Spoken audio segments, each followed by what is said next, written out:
অক্ষরে অক্ষরে মিলে গেল এক্সিট পোল। দিল্লির বিধানসভা নির্বাচনে ধুয়ে মুছে সাফ আপের ঝাড়ু।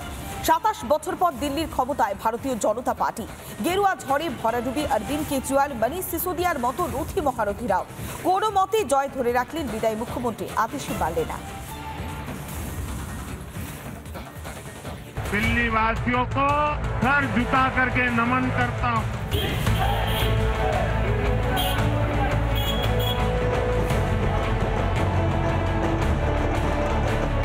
যেমন কথা তেমন কাজ।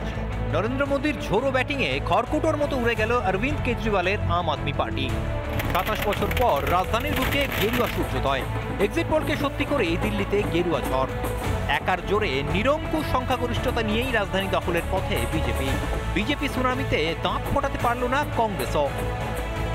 70 আসনের বিধানসভা সিটে বিজেপি একাই পেয়েছে 48 আসন, আপ আটকে গিয়েছে মাত্র 22 আসনে। এদিকে দিল্লি বিধানসভায় শূন্যের হ্যাট্রিক কংগ্রেসের। हर परिवारजन को मोदी की गारंटी पर भरोसा करने के लिए दिल्ली वासियों को सर झुका करके नमन करता हूं। मैं दिल्ली वासियों का आभार व्यक्त करता हूं। বেলা যত গড়াতে থাকে ততই বিজেপির বিজয় রথের সামনে ভরাডুবি হতে থাকে আম আদমি পার্টি ও কংগ্রেসের। শনিবারের গেরুয়া ঝড়ে উড়ে গিয়েছে বহু রথী মহারথীরাই। হেরে গিয়েছেন অরবিন্দ কেজরিওয়াল নিজেই, এছাড়াও হেরেছেন মনীষ সিসোদিয়া, জেলবন্দি প্রাক্তন স্বাস্থ্যমন্ত্রী সত্যেন্দ্র জৈন, সদ্য আপে যোগ দেওয়া তারকা শিক্ষক অবধ ওঝাও। একমাত্র বিদায়ী মুখ্যমন্ত্রী আতিশী যা জয় ধরে রাখতে পেরেছেন।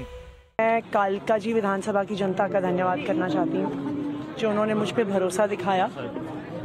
मैं अपनी पूरी टीम का धन्यवाद करना चाहती हूँ। बाकी दिल्ली की जनता का जनादेश है, हमें जनादेश स्वीकार है।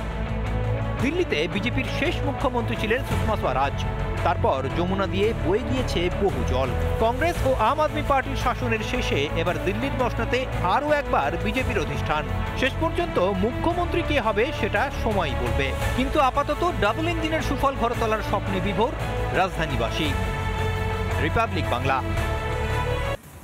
নানা ধরনের কন্টেন্ট দেখার জন্য লাইক করুন, শেয়ার করুন আমাদের ফেসবুক পেজ, সাবস্ক্রাইব করুন আমাদের ইউটিউব চ্যানেল। পাশাপাশি অন্যান্য ব্রেকিং নিউজের জন্য অবশ্যই চোখ রাখুন রিপাবলিক বাংলায়।